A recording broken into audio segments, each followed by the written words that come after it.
Bienvenidas y bienvenidos a este nuevo episodio de Wine After Five. En el día de hoy, como todos los viernes, tenemos historias maravillosas que contar. Y hoy traigo una invitada muy especial, una mujer que convirtió la palabra en poder. Tiene más de 20 años moviéndose en política, desarrollo y derechos humanos. Pero esta no es una historia de logros. Esta es una historia de decisiones, de presión, de propósito y de cómo construir impacto sin perderte a ti misma en el proceso. Porque liderar no siempre se ve como nos lo han contado. Y hoy lo vamos a cuestionar todo. Así que si esto te interesa, quédate, porque la invitada de hoy te va a dejar marcado para siempre.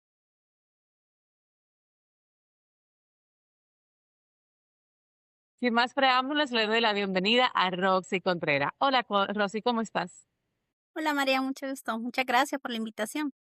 Un placer para nosotros tenerte aquí en One After Five, poder contar tu historia a través de nuestra plataforma.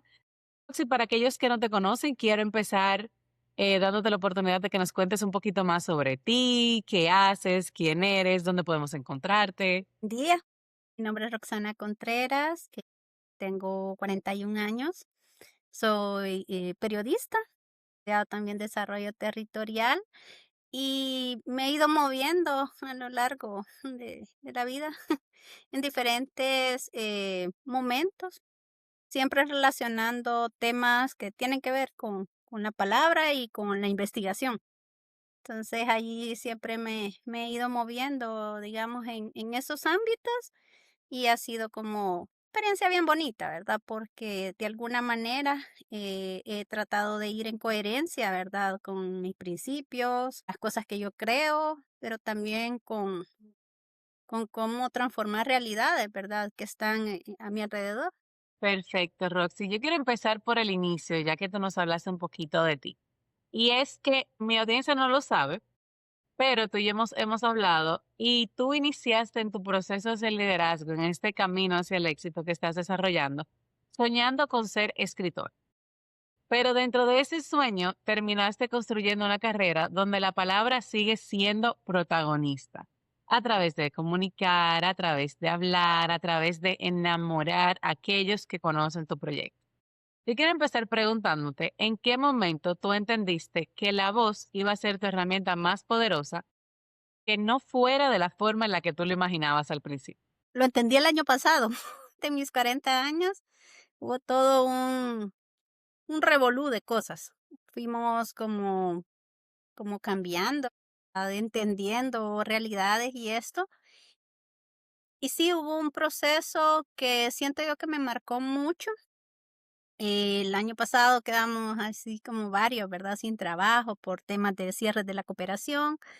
Eh, entonces hubo mucha reflexión en, ¿quién soy yo sin un título, sin un trabajo, sin nada? ¿Quién es Roxana, verdad? Entonces, entré a unos procesos también de liderazgo femenino, ahí en uno de esos fue usted mi mentora, y fue muy lindo porque como uno va en y todo, uno no se para a reflexionar de dónde vengo, para dónde voy, ni esto, ¿verdad? Entonces, o qué es lo que me representa.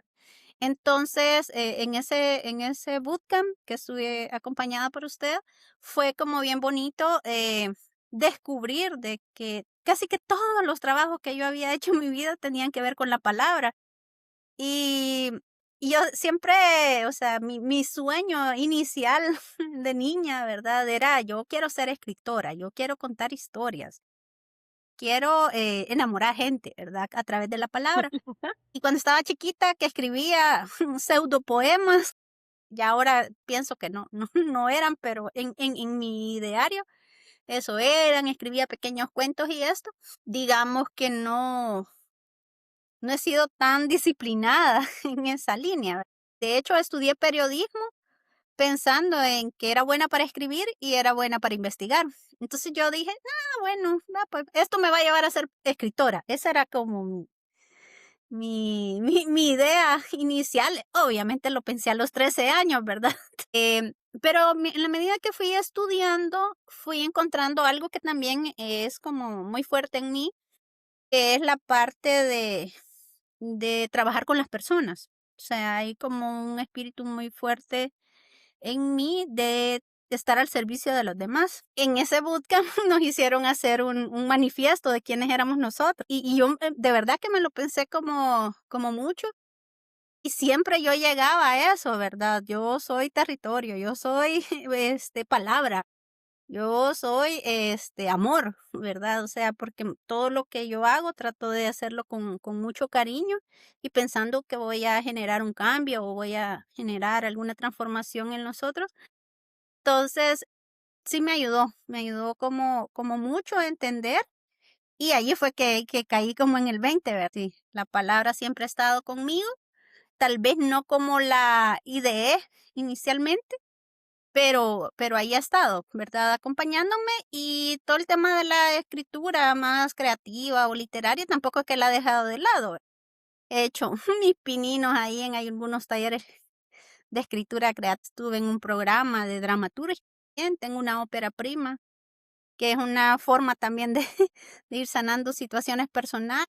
No lo he dejado de lado, pero sí me ha tocado como ir equilibrando, digamos, entre mi carrera y esta otra parte. Qué bonito escucharte hablar, Roxy, de cómo de una situación que para otras personas pudiera significar tocar fondo, que es el quedarte sin trabajo, no por falta de talento, sino por situaciones que suceden donde, como tú comentas, cerró la cooperativa, no hay de otra, hay que reinventarse y tomar esa oportunidad para, en vez de victimizarte, en vez de quedarte en ese fondo, redescubrirte. Y redescubrirte, como tú mencionas, la perspectiva de traer a colación quién eres y empezar a construir sobre esa autenticidad. Y por lo que tú nos comentas, esa palabra que te ha acompañado desde el principio, tú la utilizas para gestionar, la utilizas para inspirar, como en la conversación de hoy que estás viniendo aquí a inspirarnos a todos, y también la utilizas para crear consejos. Y como mencionas a través de esa ópera prima, para ir sanando situaciones que tú has enfrentado, pero que también puede inspirar a otros a sanar, porque se identifican contigo y con esas emociones que puedes transmitir a través del arte y a través de la escritura. Yo quiero preguntarte, en base a eso, ¿cómo se construye esa capacidad que tú tienes para utilizar la palabra no solamente para comunicarte con otros, sino para poder liderar, para poder conectar y para poder inspirar cambio en otras personas? Bueno, yo en lo personal también lo he analizado porque justamente el año pasado asistí a un evento y me seleccionaron como parte de los estudiantes para dar un pequeño discurso, contar un poco mi experiencia. Y yo me cuestionaba eso y yo decía, ¿y por qué me eligen a mí si hay un montón de gente que es más experimentada, que han hecho un montón de cosas más y así, ¿verdad? ¿Qué tengo yo, ve? De diferente. Entonces, al final del evento me explicaron de que era porque yo lograba conectar con las personas. Y lo vi cuando estaba haciendo el discurso, la gente se reía, la gente se quedaba así como pensando algunas cosas, o asentían, ¿verdad? Cuando estaba hablando. Yo lo que he notado es que nunca me ha gustado usar como palabras muy rebuscadas. A mí me gusta como hablar como muy sencillo, porque me gusta que me entiendan. Es una. Luego lo otro, creo de que a lo largo de la vida he ido aprendiendo también a identificar con quién estoy hablando. Entonces, para saber cuánta atención puedo tener, también de qué manera llegar. Digamos que tanto me toca hablar a veces así como con niños y niñas, ¿verdad? Entonces que hay que hacer algo que uno pueda. Los niños tienen una capacidad de análisis bien grande, pero hay que explicarlo con palabras sencillas. Entonces, yo siempre me hago esa pregunta, ¿cómo se lo explicaría esto mismo, que es tan técnico o que es tan confuso, a un niño, una niña? Entonces, de mis gestiones y esto, siempre voy pensando en cómo simplifico la manera de llegar. Y si necesito que alguien tome decisión, pues lo simplifico más porque quiero una respuesta, ¿verdad? En esa línea. Entonces, sí creo que es importante como entender bien el contexto, entender bien a quién me dirijo, entender bien qué quiero, porque a veces uno habla por hablar, ¿verdad? Pero si yo tengo como bien claro el objetivo, sé bien claro, ¿verdad? Quiero recursos que me ayuden a impulsar esta política, quiero que este proyecto tenga estos resultados. Quiero que mi hija me haga caso en esto. O sea, independientemente, sí creo de que eso es como clave, no el lenguaje tan rebuscado, saber bien uno qué es lo que quiere con lo que está hablando o escribiendo, ¿verdad? Porque, pues sí, hay diferentes formas de comunicarnos. Entonces, por ahí es que lo creo. Y lo otro que también creo que es bien clave es ser auténtico uno, no ir con dobles intenciones, sino que ir con claridad, ser ético. Si me comprometo con algo, soy una persona como muy coherente. Me gusta que si yo me comprometo, digamos, en palabra, por escrito con algo, pues cumplirlo. Y si por alguna razón no lo puedo hacer, pues también, ¿verdad? Explicar, miren, me ha sucedido esto y es comunicarnos de manera efectiva tiene que ver con esta coherencia entre lo que decimos y lo que hacemos. Lo que tú dices tiene mucho impacto. Y voy a tratar de resumirlo aquí para mi audiencia.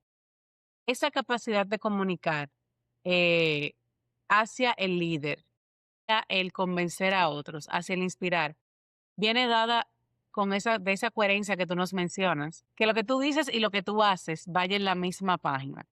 Yo siento que eso ayuda a que otras personas se enganchen mucho contigo, enganchen con el mensaje y se permitan inspirar de ti. La segunda, como tú bien mencionabas, identidad, porque si tú tratas de copiar la esencia de otro, difícilmente puedas ser coherente.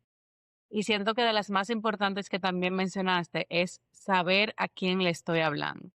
Tratar de mantenerlo simple, pero usar un lenguaje que la otra persona entienda. Si voy a hablar con niños, como tú mencionas, no puedo hablar como si fuera a hablar con un gerente, con un dueño de negocios, a cerrar una propuesta. Y quiero aprovechar que tú mencionas lo de niños y que mencionaste también lo de que eres madre y cómo te adaptas al momento de comunicarte con tu hija y asegurarte de que ella haga lo que le estás pidiendo que hagas.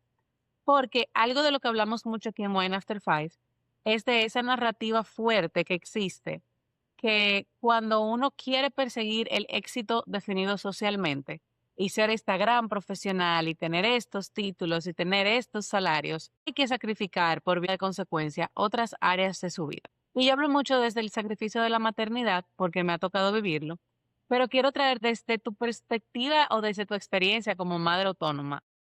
¿Cómo tú has vivido desde Rosana, de Roxy, esa tensión entre construir tu carrera, reinventarte, redescubrirte, abrazar todo esto bonito de ti, pero al mismo tiempo estar presente para tu familia y para tu hija? Eh, Al inicio sí creo que fue como, "Ay, ¿qué voy a hacer?" Sí fue un poco complejo, pero debo de serle como muy sincera que quizás como mi mamá es una mujer como muy luchadora, a mí me tuvo ella muy joven, o sea, ella me tuvo a mí de 16 años. Entonces, creo que la primera, así cuando ya me di cuenta que estaba embarazada, lo primero que pensé fue, ¿cuántos años tenía mi mamá cuando quedó embarazada de mí? 16. ¿Cuántos tengo yo? 32. ¿Cuánto había estudiado mi mami esto? Tanto. Y ahora yo estaba terminando una maestría en ese momento. ¿De qué trabajo yo? ¿De qué trabaja mi mamá? Hice como esa comparación y yo dije, si mi mamá me pudo sacar adelante con el tercio de cosas que yo sé que puedo, mi trabajo y esto, ¿por qué no voy a sacar adelante yo a mi hija? Entonces eso me dio como un gran impulso y yo soy una persona como muy soñadora, pero me gusta concretar mis sueños. Por eso estoy ahí dándome duro yo con el tema de la escritura, que justo estaba haciendo la tesis de la maestría en desarrollo territorial cuando tuve a la niña. Pues, estaba casi que en lo último. Y de hecho la tesis la terminé ya con la niña. Bien recuerdo que ya estaba así como de, no, no lo voy a lograr porque en los primeros meses los niños quieren estar solo con uno.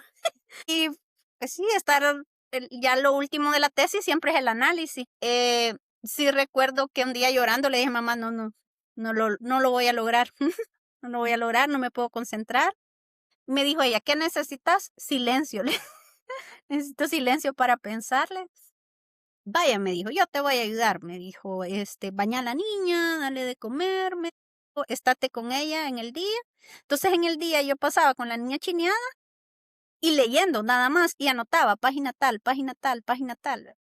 En la noche ya mi mamá me ayudaba, se dormía la niña y yo empezaba a escribir un poco a lo loco, así de como que se me acababa la vida. Entonces fueron 3 meses bien difíciles porque estaba entre entre los primeros meses de la niña y no perder, ¿verdad? Porque es clave la conexión en esos momentos, pero también que tenía el ultimátum de la universidad, termine la tesis y si no, tiene que pagar otro año más, ¿verdad? No me podía dar, digamos, el lujo.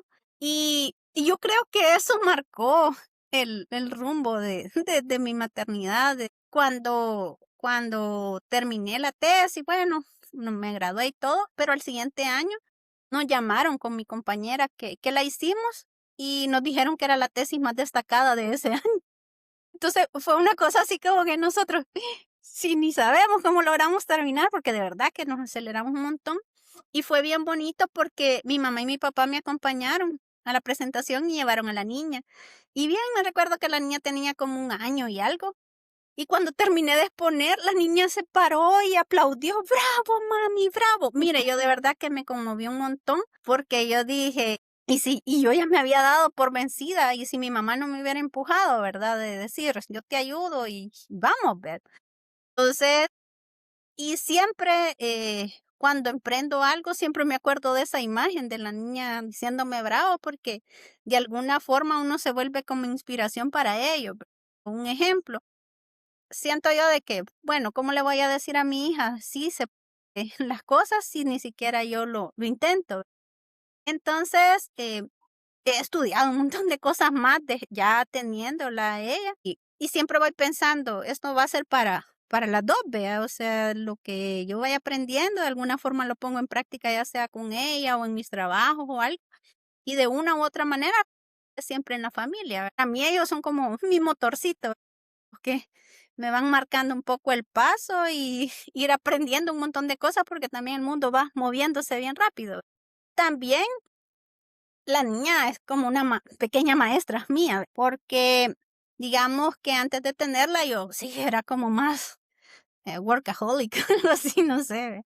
Y estaba súper entregada al tema del trabajo y con la niña me tocó que ir aprendiendo a equilibrar tiempos, cursos, efectos, de todo, ¿verdad? Entonces, sí ha sido como una experiencia como bien bonita porque yo siento que le ayuda a uno a afinar las prioridades, ¿verdad? Entonces, y ya no es un hacer, por ser mejor ni nada, sino que es un hacer con mayor sentido, un hacer porque de verdad quiero dejar algo mejor para mi hija, para mi sobrina. Eso, supongo que que ha sido como un poquito retador, pero yo sí animo. Sí se puede, sí hay que sacrificar un poco de sueño, o a veces algún fin de semana, de otros tal vez anden paseando y uno, no, ¿verdad? Tengo que estudiar o hacer alguna cuestión y esto, pero sí vale la pena y aunque sea como difícil, niños se van fijando. Eso da un ejemplo para que ellos también no se rindan a las primeras de cambio. Entonces, mi hija es muy disciplinada, a veces me admira más que yo, quizás años y medio. He estado estudiando pintura, da todos los años yo le pregunto, ¿vas a seguir? Porque yo no quiero que ella aprenda por imposición, sino por pasión. ¿Ve? Todos los días, todos los años es lo mismo, pintura es mi pasión. Y ella ahí va, vea. Entonces yo digo, qué bonito, vea. Tal vez hubiera tenido yo así un poquito más de presión con la escritura, estuviera hablando de otra cosa. Pero bien, ¿verdad? La vida lo va llevando a uno. Entonces, eso, ¿verdad? Yo sí creo de que es como importante ir equilibrando, ¿verdad? Y que, bueno, para mí también, digamos, a partir de que tuve a la niña, decisión de qué trabajos ir tomando ha estado muy enmarcada en ella. Para poder tener tiempo para irla a ver crecer, o sea, no quiero ser de las mamás que, o sea, solo la deja dormida y regresa en la noche y no la ve de nuevo, sino que yo quería estar como muy, muy presente en su vida. Sí fui tomando decisiones, me fui cambiando en algunos trabajos para poder estar un poco más de cerca con ella. Roxana, a mí me encanta que tú lo compartas porque en mi caso, a mí me tocó aprender a golpes, en el sentido de que yo sabía cuando me volví madre que yo quería ser madre presente para mis hijos, pero entre esa dualidad, esa dicotomía de perseguir la carrera, de perseguir el título, como hablábamos ahorita, de darme muy duro, me faltó esa parte del redescubrimiento temprano y entender qué sacrificios me costaba o me iba a costar llegar hacia donde yo quería llegar. Y entender y tomar la decisión consciente de si yo estaba dispuesta a hacerlo o no. Y me gusta que tú traigas la otra cara de la moneda, que es el hecho que desde que quedaste embarazada, tú sabías el tipo de madre que tú querías ser y el equilibrio y lo que te iba a costar eso a nivel no profesional, pero a nivel de el tiempo que te iba a tomar alcanzar ciertas cosas. Y como tú bien dices, ese sacrificio de que mientras hay otros que salen los fines de semana, tal vez a mí me toca quedarme este fin de semana porque yo tengo que lograr esto o quiero lograr esto profesionalmente, pero tengo que hacerlo a la par de que soy madre. Y me parece muy, muy interesante porque creo que es lo que nos falta a la mayoría de las mujeres. Hacer esa conciencia y agarrarnos de valor, ese autodescubrimiento de eso es quien yo soy, ese es el tipo de madre que quiero ser, y hacer esos cambios porque el trabajo se debe acomodar a tu vida personal y a tus expectativas como profesional, como mujer y como madre. No que tú tengas que sacrificar todo lo demás para encajar en un trabajo en específico.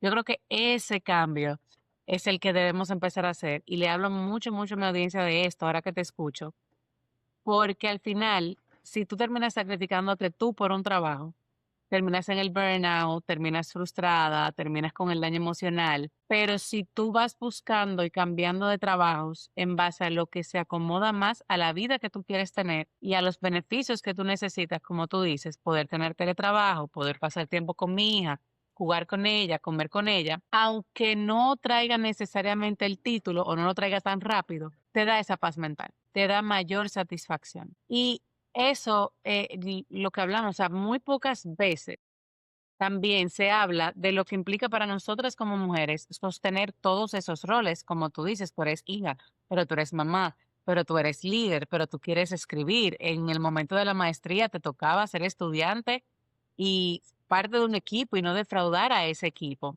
Aparte de esa historia que tú nos cuentas de la maestría, tú pudieras compartirnos para que eso, mira, se le taladre en la cabeza a mi audiencia esa importancia de ser consciente de lo que uno quiere lograr como ser humano, más allá de como profesional.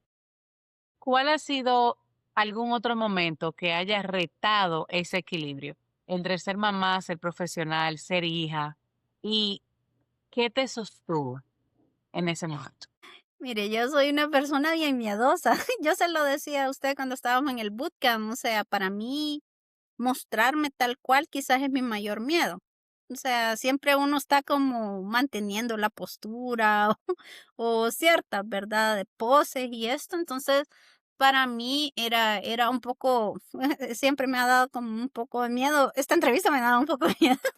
O sea, porque es como exponerme, ¿verdad? A mí misma y mostrarme un poco vulnerable.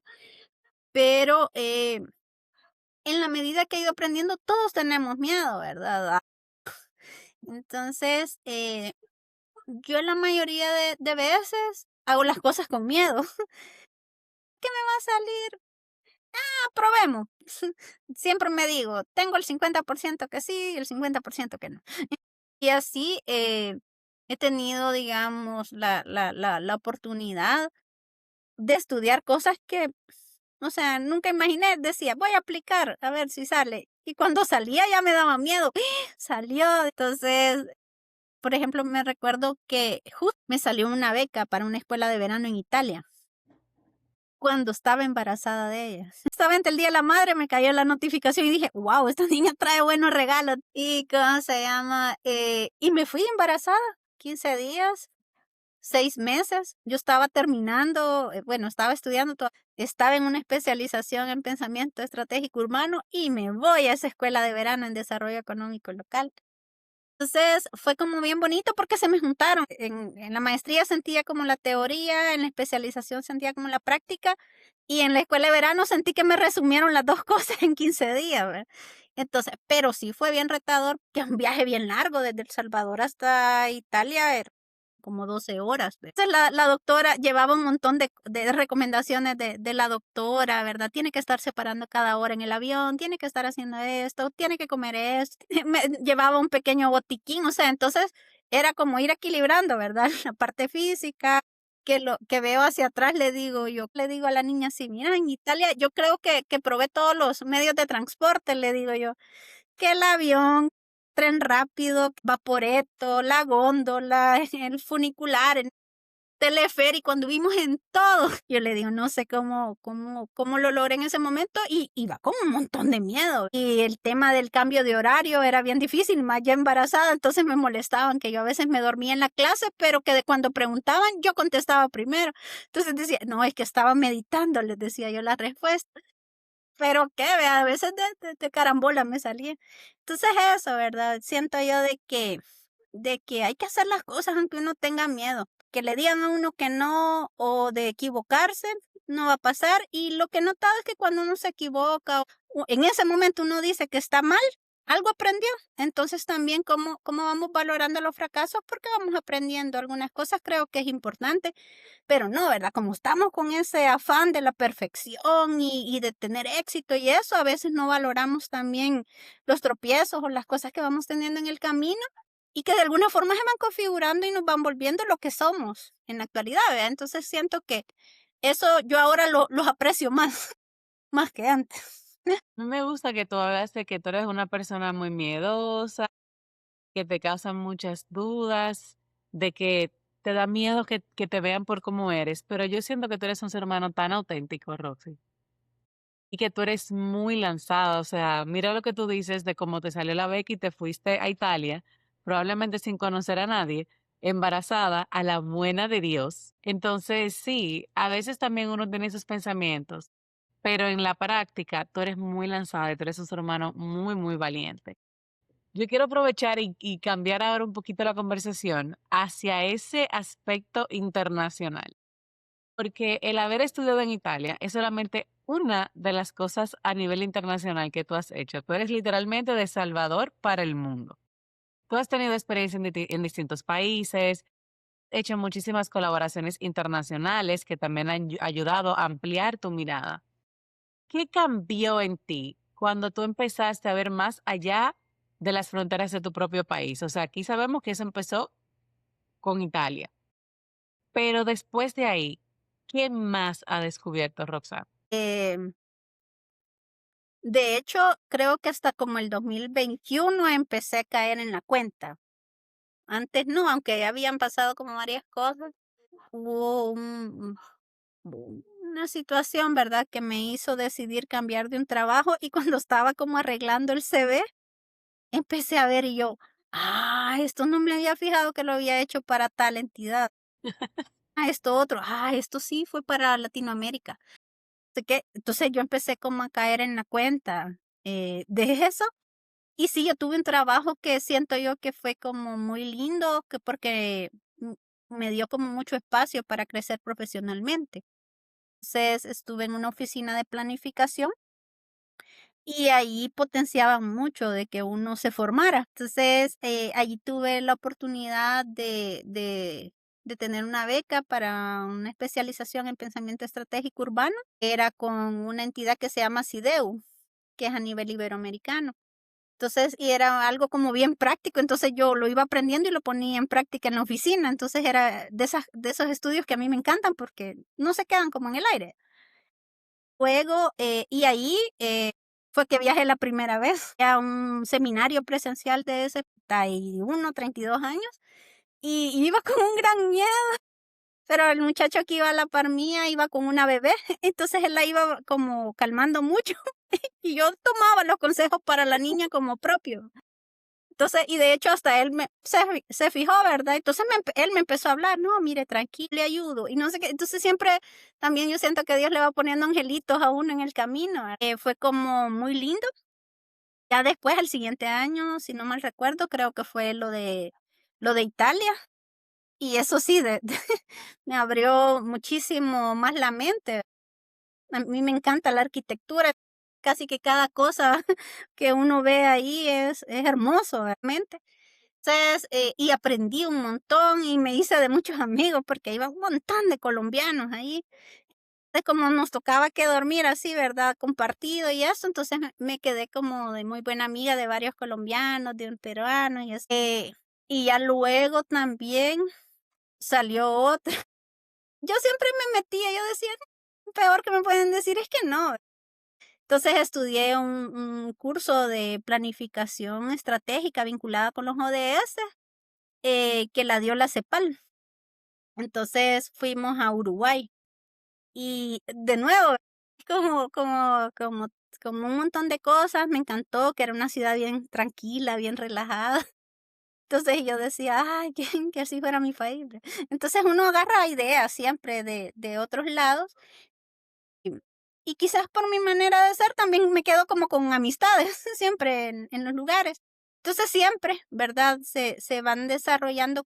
Ya luego sí me recuerdo que con una de estas amistades que quedé de Italia hicimos una sistematización para una ONG de Perú ya en virtual, ¿verdad? Y hace poco he estado colaborando también ahí, de verdad, he estado trabajando algunas sistematizaciones o algunas pequeñas investigaciones, eran de esfuerzos que eran a nivel de Latinoamérica, pero como en mi inocencia profesional, no me iba fijando, yo era como bien cumplida con el trabajo, vaya, aquí está, pero después lograba dimensionar, lo que yo hice era un pedacito, pero era de algo más grande.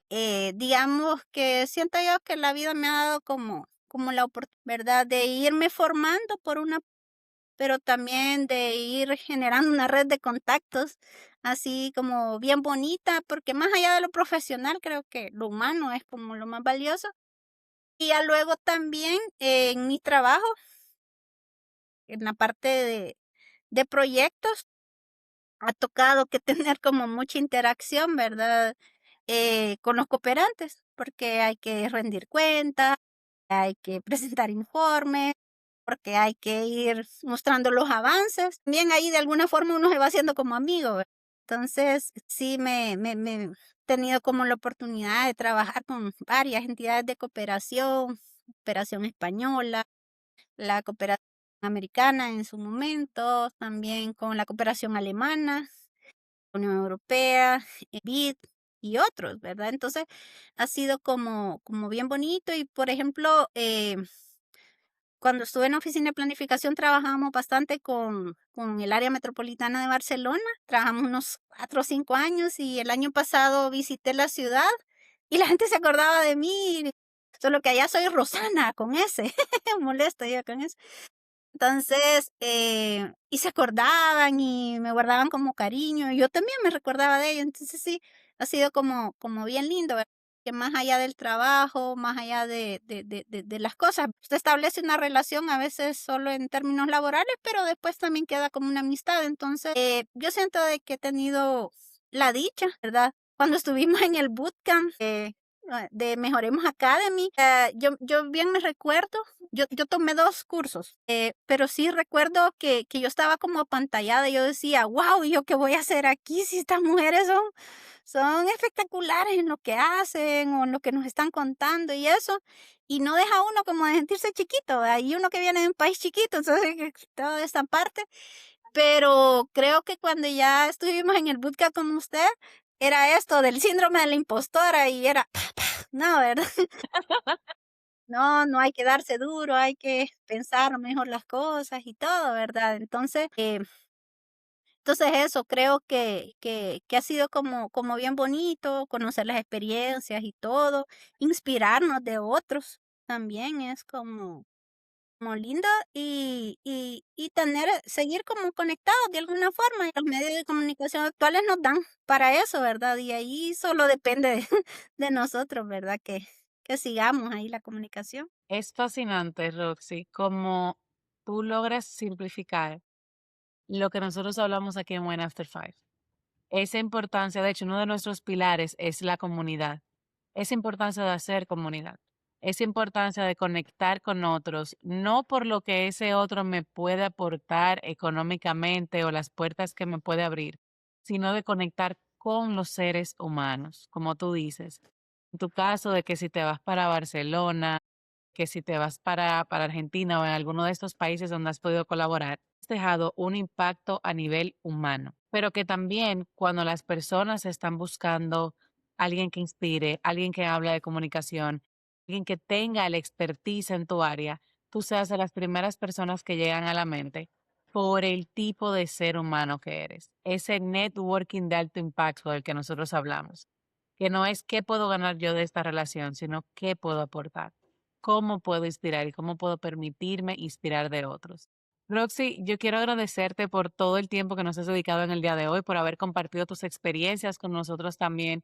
Y quiero que cerremos esta entrevista sabiendo desde tu experiencia, ¿qué le dirías tú a mi audiencia para que empiecen a construir una vida y una carrera profesional que estén más alineadas con quienes ellos realmente son? Siempre he pensado de que uno debe hacer lo que más le hace palpitar el corazón. Si hay algo, a veces la carrera de uno se ha ido formando, digamos, más en el camino, pero tal vez no era tan coherente con algo que uno soñaba, algo que uno aspiraba y esto.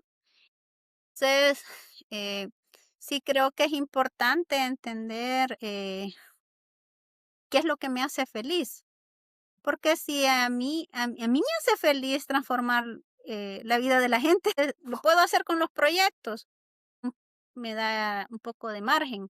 Yo soy feliz hablando, entonces, ¿y en qué espacios hablo? Hablo con la gente, hablo con tomadores de decisiones, con empresarios y así, y soy feliz, o sea, en esos momentos. Que mi palabra pueda ayudar a alguien para mí es como muy importante, pero es una manera de vida, es como mi propósito. Yo no quiero pasar por la vida solo siempre me he visto a mí misma como un catalizador de cosas, como alguien que provoca, ¿verdad? Que pasen. Y ha sido como interesante que estos últimos días me han estado diciendo, mira, es que usted es como San Andrés, que no se ve, pero pasan cosas ahí, pero que es vital. Y yo así me quedo, entonces yo digo, soy como invisible, no sé, pero siento yo de que siempre he querido de que sean como los resultados los que hablen por mí, que sean las cosas que pasan, más allá de que sea Roxana que los hizo, sino que las cosas sucedan. Em, sí creo yo que es importante como ser coherentes, trato de mantener mis principios, trato de mantenerme firme en lo que creo. Si algo, por ejemplo, en algún trabajo o en alguna situación va en contra de eso, prefiero apartarme, ¿verdad?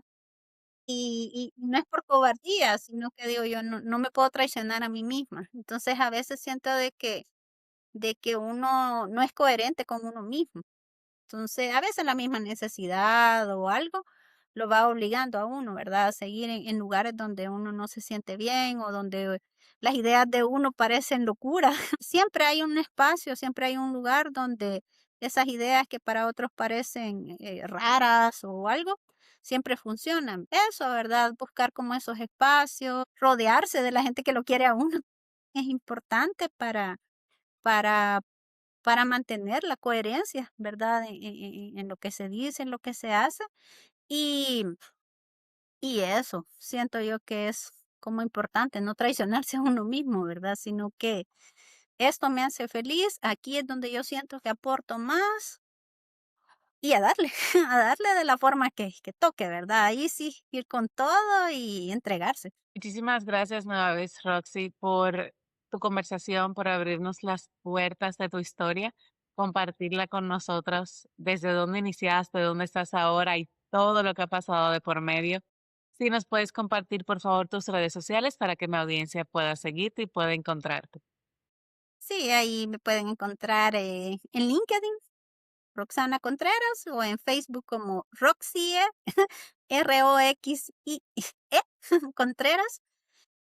Por cualquier cosa, estamos siempre a la orden y animadas, siempre de aportar, de ayudar, de conversar, de conocer.